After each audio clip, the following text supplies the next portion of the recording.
ಬಂದ್ಬಿಟ್ಟ 20 ಲಕ್ಷ ಕೊಡ್ತೀನಿ, ಓಡಾಡಕ್ ಒಂದೊಂದು ಕಾರ್ ಕೊಡ್ತೀನಿ ಅಂತ. ನಮ್ ಜಮೀನ್ ನಾವ್ ಯಾರಿಗೂ ಮಾರಕ್ಕಿಲ್ಲ ಏನ್ರಪ್ಪ? ನೋಡಿ ಬೈರೇಗೌಡ್ರೆ, ಇನ್ನು 5 ಲಕ್ಷ ಜಾಸ್ತಿ ಬೇಕಿದ್ರೆ ಕೊಡ್ತೀನಿ. ನಿಮ್ಮ ಜೀವನ ಪೂರ್ತಿ ದುಡಿದ್ರೂ ಇಷ್ಟು ದುಡ್ಡನ್ನ ನೋಡೋಕ್ಕಾಗಲ್ಲ. ಮನೆ ಬಾಗಿಲಿಗೆ ಬಂದಿದ್ದ ಲಕ್ಷ್ಮಿನ ಕಾಲಲ್ಲಿ ಓದಿಬಿಡಿ. ಸರಿಯಾಗಿ ಯೋಚನೆ ಮಾಡಿ ಒಂದು ನಿರ್ಧಾರಕ್ಕೆ ಬನ್ನಿ.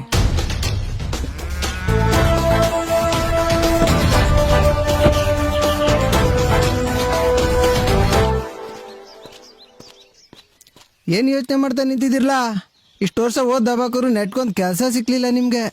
ಬದುಕೋಕೊಂದ್ ದಾರಿ ಸಿಕ್ಕಿರುವಾಗ ಯೂಸ್ ಮಾಡ್ಕೊಳ್ಳೋದು ಬಿಟ್ಟು ದಡ್ಡ ತರ ಯೋಚನೆ ಮಾಡ್ತಾ ಕುಂತಿದ್ದೀರಲ್ರಲ್ಲ. ಹೌದು ಚಂದ್ರು, ಆ ಬಿಲ್ಡರ್ ಎಕರೆಗೆ 20 ಲಕ್ಷ, ಮನೆಗೊಂದು ಕಾರು, ಒಂದೊಂದು ಸೈಟ್ ಕೊಡ್ತೀನಿ ಅಂದರೆ ಕಣ್ಣು ಮುಚ್ಕೊಂಡು ಒಪ್ಕೊಳ್ಳೋದು ಬಿಟ್ಟು ನಿಮ್ಮಪ್ಪ ಆಗಕ್ಕಿಲ್ಲ ಅಂದ್ಬಿಟ್ರಲ್ಲ. ಎಷ್ಟು ದಿನ ಅಂತ ಈಗ ಸಗಣಿ ಬಚ್ಕೊಂಡು ದನ ಮೇಯಿಸ್ಕೊಂಡಿರೋದು. ನಮಗೂ ಹಳ್ಳಿ ಜೀವನ ಸಾಕಾಗ್ಬಿಡೈತೆ. ಜಮೀನ್ ಸೇಲ್ ಮಾಡಿ ಸಿಟಿಗೆ ಹೋಗಿ ಸೆಟ್ಲ್ ಆಗ್ಬಿಡ್ತೀನಿ. ನೀನೇನತ್ಲಾ? ಹೌದು ಕಣ್ರಲ್ಲ, ನೀವು ಹೇಳಿದ್ ಕರೆಕ್ಟು. ಫಾರಿನ್ಗೆ ಹೋಗ್ಬೇಕು ಅನ್ನೋ ಆಸೆ ಈಡೇರೋ ಟೈಮ್ ಬಂದಿದೆ. ಸರಿ ಅಪ್ಪಯ್ಯನ ನಾನು ಒಪ್ಪಿಸ್ತೀನಿ. ನಾಳೆ ಬೆಳಗ್ಗೆ ನಿಮ್ಮ ಅಪ್ಪಂದಿರ ಜೊತೆ ಜಮೀನ್ ಪತ್ರ ತಗೊಂಡು ಮನೆ ಹತ್ರ ಬಂದ್ಬಿಡಿ, ಎಲ್ಲ ಒಟ್ಟಿಗೆ ಹೋಗೋಣ. ಹಾ,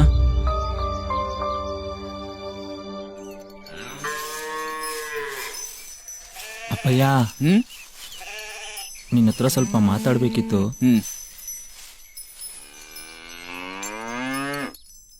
ಮಾತಾಡೋ ಮಗ. ಓದ್ ಮುಗಿಸಿ 1 ವರ್ಷ ಆಯ್ತು, ಇನ್ನೂ ಎಲ್ಲೂ ಕೆಲಸ ಸಿಕ್ಕಿಲ್ಲ.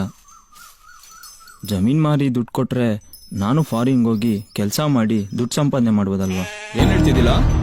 ಇರೋದ್ 3 ಎಕರೆ ಜಮೀನು, ಅದನ್ನು ಮಾರಿ ಹೊಟ್ಟೆಗೆ ಮಣ್ತಿನೇನು? ನೀನು ಫಾರಿನ್ಗೆ ಹೋಗಿ ದಬ್ಬ ಹಾಕದ್ ಅಷ್ಟರಲ್ಲೇ ಐತೆ. ಸುಮ್ನೆ ಇಲ್ಲೇ ಬೇಸಾಯ ಮಾಡ್ಕೊಂಡು ಬುದ್ದಿರು. ಬೇಸಾಯ ಮಾಡ್ಕೊಂಡು ಇದೇ ಊರಲ್ಲಿ ಬಿದ್ದಿರಕ್ ನನ್ನಿಂದ ಆಗಲ್ಲ. ವರ್ಷಾನ್ಗಟ್ಲೆ ಕಷ್ಟಪಟ್ಟು ಬೇಸಾಯ ಮಾಡಿದ್ರು ನೆಟ್ ಒಂದ್ ಮನೆ ಕಟ್ಟಕ್ಕಾಗ್ಲಿಲ್ಲ. ಬ್ಯಾಂಕಲ್ಲಿ ನೋಡಿದ್ರೆ ಸಾಲ.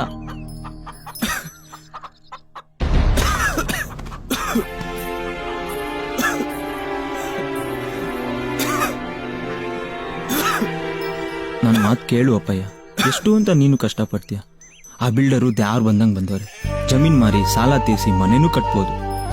ನಾನು ಫಾರಿನ್ಗೆ ಹೋಗಿ ಸಂಪಾದನೆ ಮಾಡ್ತೀನಿ. ವಯಸ್ಸಾದಂಥ ಕಾಲದಲ್ಲಿ ನೀನು ನೆಮ್ಮದಿಯಾಗಿರ್ಬೋದು, ತಂಗಿ ಮದ್ವೆನೂ ಮಾಡ್ಬೋದು. ಅಣ್ಣ ಹೇಳ್ತಿರೋದು ಸರಿ ಅನ್ಸುತ್ತೆ ಅಪ್ಪಯ್ಯ. ಅಮ್ಮನ್ನ ಉಳ್ಸ್ಕೊಳಕ್ಕೆ ನಮ್ಮಿಂದ ಆಗ್ಲಿಲ್ಲ. ಈಗ ಇರೋ ನೀನೊಬ್ಬ ಈ ವಯಸ್ಸಲ್ಲಿ ಕಷ್ಟ ಪಡೋದ್ ನಮ್ಮಿಂದ ನೋಡಕ್ ಆಯ್ತಿಲ್ಲ. ಒಪ್ಕೋ ಅಪ್ಪಯ್ಯ, ಅಣ್ಣನ ಫಾರಿನ್ ಕಳ್ಸ್ಕೊಡೋಣ. ಸರಿ, ನೀವ್ ಹೇಳ್ದಂಗಾಗ್ಲಿ. ಜಮೀನ್ ಮಾರಿ ದುಡ್ಡು ಕೊಡ್ತೀನಿ ಬಿಡು.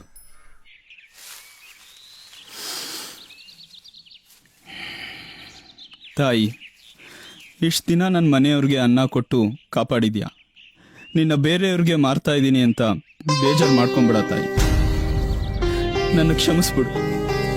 ಇವತ್ತಿಗೆ ನಿನ್ನ ಋಣ ಮುಗೀತು ತಾಯಿ, ಮುಗೀತು.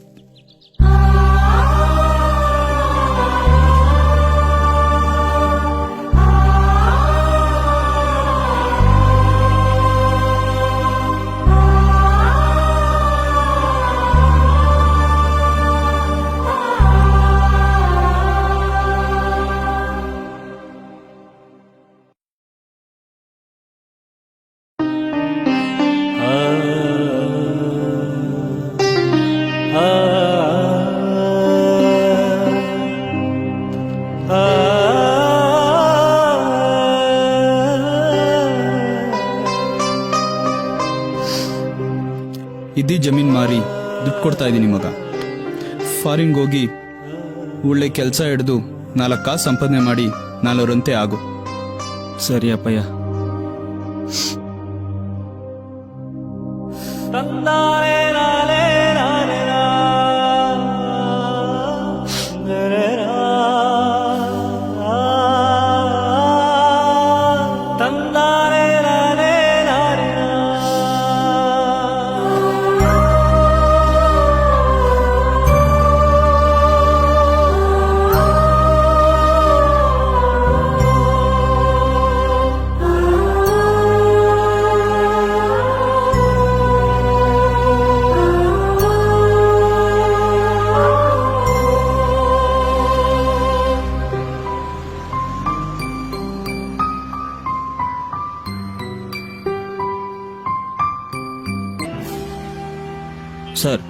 ಈ ಏರ್ಪೋರ್ಟಲ್ಲಿ ಆಕ್ಸಿಜನ್ ಕಿಟ್ನ ಕಂಪಲ್ಸರಿ ತಗೋಬೇಕು ಅಂತ ಕೊಟ್ರಲ್ಲ, ಯಾಕೆ?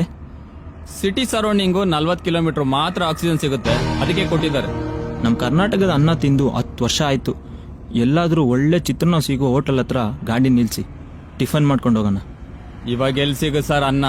ಇವಾಗ ಏನಿದ್ರು ಬರೀ ಟ್ಯಾಬ್ಲೆಟ್ಗಳು ಮಾತ್ರ. ಚಿತ್ರಾನ್ನ ಬೇಕು ಅಂದ್ರೆ ಚಿತ್ರಾನ್ನ ಫ್ಲೇವರ್ ಟ್ಯಾಬ್ಲೆಟ್, ಪಲಾವ್ ಬೇಕು ಅಂದ್ರೆ ಪಲಾವ್ ಫ್ಲೇವರ್ ಟ್ಯಾಬ್ಲೆಟ್. ಏನ್ ಹೇಳ್ತಿದ್ದೀರಾ ಸರ್? ನಮ್ ದೇಶದಲ್ಲಿ ತಿನ್ನೋದಕ್ಕೆ ಫ್ಲೇವರ್ ಟ್ಯಾಬ್ಲೆಟ್ಗಳ.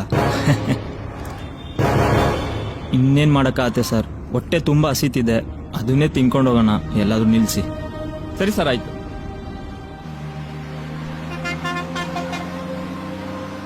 ಸರ್ ತಗೊಳ್ಳಿ ಸರ್ ಬಿಲ್.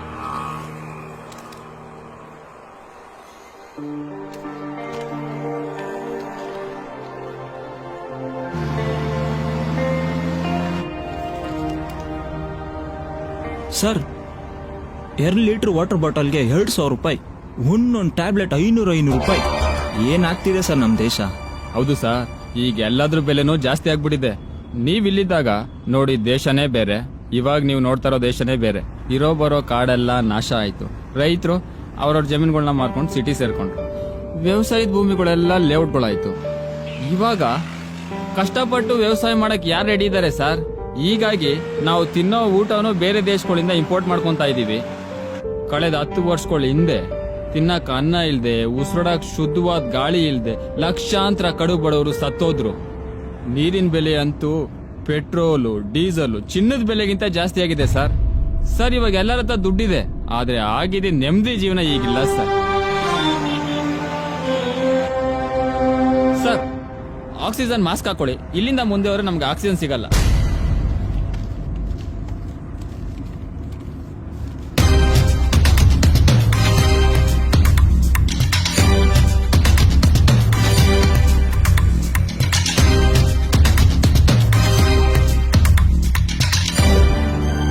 ಸರ್, ಏನಾಯ್ತು? ಆಕ್ಸಿಜನ್ ಖಾಲಿ ಆಯ್ತು ಅನ್ಸುತ್ತೆ. ಉಸಿರಾಡಕ್ಕೆ ಕಷ್ಟ ಆಗ್ತಿದೆ. ನಿಮ್ಮ ಹತ್ರ ಇನ್ನೊಂದಿದ್ರೆ ಕೊಡಿ ಸರ್. ನನ್ನ ಹತ್ರ ಇರೋದು ಒಂದೇ ಸರ್. ಸರ್, ದುಡ್ಡು ಕೊಡ್ತೀನಿ ಸರ್, ಪ್ಲೀಸ್ ಕೊಡಿ. ಇದರ ಅವಶ್ಯಕತೆ ನನಗೂ ಇದೆ. Sorry sir.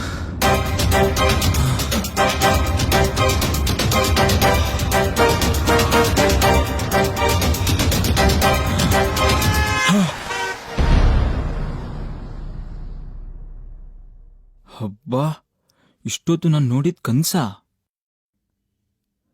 ಮಗ ಮಗ ಹಾ, ಬಂದೆ ಪಯ್ಯ. ನಮಸ್ಕಾರ ಗೌಡ್ರೆ. ಬೆಳಿಗ್ಗೆನೆ ಮನೆ ಹತ್ರ ಬಾ ಅಂತ ಬಿಟ್ಟು ನೀನು ಮಲ್ಕೊಂಡಿದ್ದೆಲ್ಲ. ಸರಿ, ಬೇಗ ರೆಡಿ ಆಗ್ಬಿಟ್ಟು ಬಾ, ಬಿಲ್ಡರ್ ಹತ್ರ ಹೋಗುವ. ನಾವ್ಯಾರು ಜಮೀನ್ ಮಾರೋದು ಬೇಡ ಕಣ್ರಲ್ಲ. ಏನ್ ಹೇಳ್ತಿದ್ಯಾ ಮಗ? ಹೌದು ಅಪ್ಪಯ್ಯ, ಜಮೀನ್ ಮಾರೋದು ಬೇಡ. ನಾನು ಎಂಥ ತಪ್ಪು ಕೆಲಸ ಮಾಡ್ತಿದ್ದೀನಿ ಅಂತ ನಂಗೆ ಅರ್ಥ ಆಯ್ತು. ಇವತ್ತು ನಾವು, ನಾಳೆ ಇನ್ನೊಬ್ರು, ನಾಡಿದ್ದು ಮತ್ತೊಬ್ರು, ಹೀಗೆ ರೈತರೆಲ್ಲ ವ್ಯವಸಾಯ ಮಾಡೋ ಭೂಮಿನ ಮಾರ್ತಾ ಹೋದ್ರೆ ಮುಂದೊಂದು ದಿವಸ ತಿನ್ನೋಕೆ ಅನ್ನ ಸಿಗಲ್ಲ, ಕುಡಿಯೋಕೆ ನೀರು ಸಿಗಲ್ಲ, ಉಸಿರಾಡೋಕೆ ಗಾಳಿನೇ ಸಿಗಲ್ಲ. ಅನ್ನ ಬೆಳೆಯೋ ಭೂಮಿನ ಮಾರೋದು ಒಂದೇ, ಎತ್ತ ತಾಯಿನ ಮಾರೋದು ಒಂದೇ. ಯಾರು ಬೇಕಾದ್ರೂ ಸ್ವಾರ್ಥಿಗಳಾಗ್ಬೋದು, ಆದರೆ ರೈತ ಮಾತ್ರ ಸ್ವಾರ್ಥಿಗಳಾಗಬಾರ್ದು ಅಪ್ಪಯ್ಯ. ನಾವೆಲ್ಲ ಭೂಮಿ ತಾಯಿ ಮಕ್ಕಳು, ರೈತರಾಗೆ ಉಳಿಯೋಣ.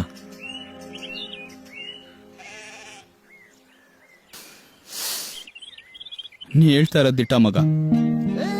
ಭೂಮಿ ತಾಯಿ ಸೇವೆ ಮಾಡೋ ಭಾಗ್ಯ ಎಲ್ರಿಗೂ ಸಿಗಲ್ಲ. ಸೈನಿಕ ಹೆಂಗೆ ದೇಶ ಕಾಯ್ತಾ ತನ್ನ ಸೇವೆ ಮಾಡ್ತಾನೋ ಹಂಗೆ ನಾವು ನಮ್ಮ ಕರ್ತವ್ಯ ಮಾಡಬೇಕು. ಇವತ್ತು ನೀ ನನ್ನ ಮಗ ಹುಟ್ಟಿದ್ದಕ್ಕೆ ಸಾರ್ಥಕ ಆಯ್ತು. ತಿನ್ನೋದಕ್ಕೆ ಕರ್ನಾಟಕದ ಅನ್ನ ಬೇಕಾ ಇಲ್ಲ ಫ್ಲೇವರ್ ಟ್ಯಾಬ್ಲೆಟ್ಸ್ ಬೇಕಾ? ನಿರ್ಧಾರ ನೀವೇ ಮಾಡ್ಕೊಳ್ಳಿ. ದೊಡ್ಡ ಬದಲಾವಣೆಗೆ ಒಂದು ಚಿಕ್ಕ ಪ್ರಯತ್ನ.